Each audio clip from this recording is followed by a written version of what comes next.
Captives of a Concept, Chapter 6, entitled, Who is God's Organization? A starting point in understanding this illusionary concept is to understand just who, rather than what, the expression God's organization normally refers to in actual practice. The author mentions several interchangeable terms that have been referred to God's organization: the society, the organization, Jehovah's organization, Jehovah's visible organization, God's theocratic organization, Jehovah's earthly organization, God's channel of communication, God's spirit-directed organization, the faithful and discreet slave organization. But of all these terms that are used, only the faithful and discreet slave is the one that's actually mentioned in the Bible. Yet there is no suggestion from the Bible in the context that this refers to God's organization.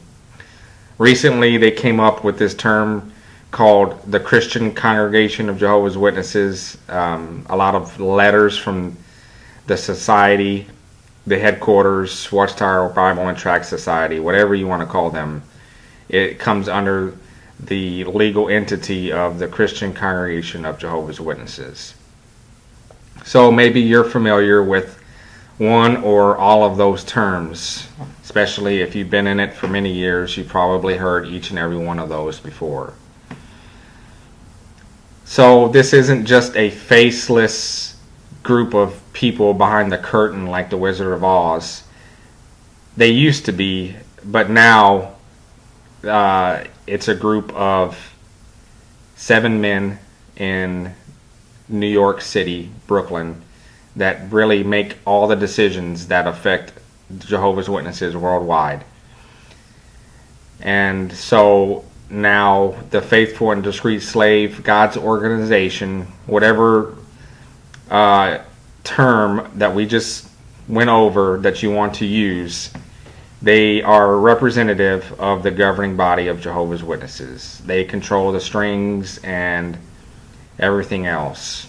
And that's been the case since 1976, that this governing body of Jehovah's Witnesses was created.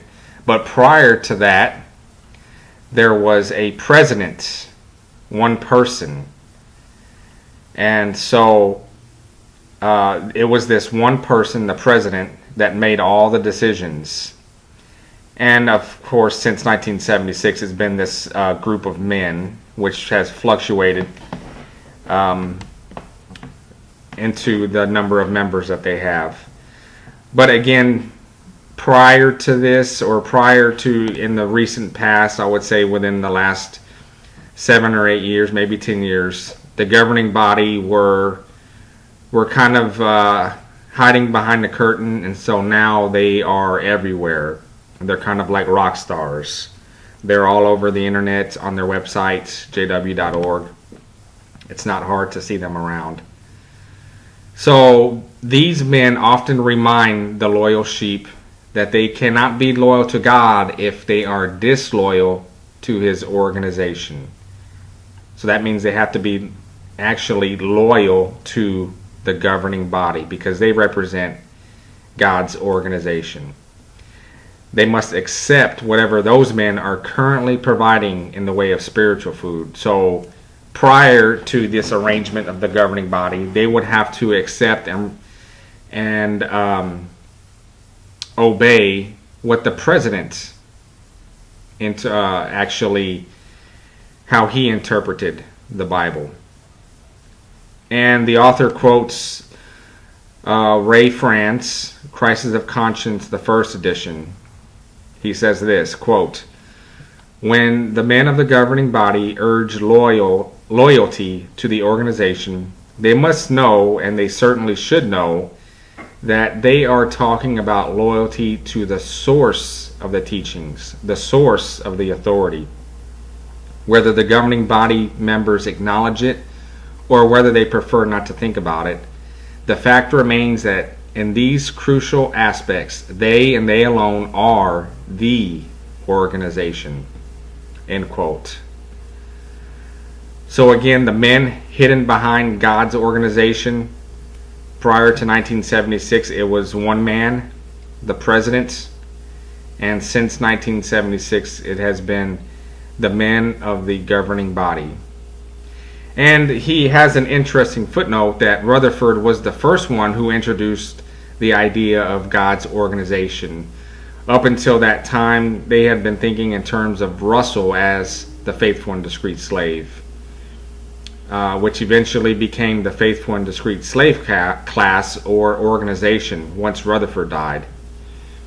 And so, if you read any of C.T. Russell's writings, you'll notice that he was against organization, and he was more of into using your own personal Christian conscience. So if some other religions were to record such failed prophecies and teachings as the Jehovah's Witnesses have, well, the witnesses would be first in line to say that God and Jesus Christ would not have anything to do with this group. But since it's their religion and they have the truth, and especially since they believe it's God's religion, their position is this: we shall not be unsettled by anything that happens. And that quote is taken from the May 1st, 1957 Watchtower, page 284. So once this illusionary organizational concept is accepted as truth, Jehovah's Witnesses will not allow anything to disprove it. For example, no matter how many false prophecies or teachings that the society has ever had, they must all be explained in such a way so that the society still ends up being God's organization no matter what. So this will bring an end to this chapter 6, and stay tuned for chapter 7. Thank you for taking time to watch and listen to this presentation. Post your comments, like and share this video, subscribe to my channel, and stay tuned for the next episode.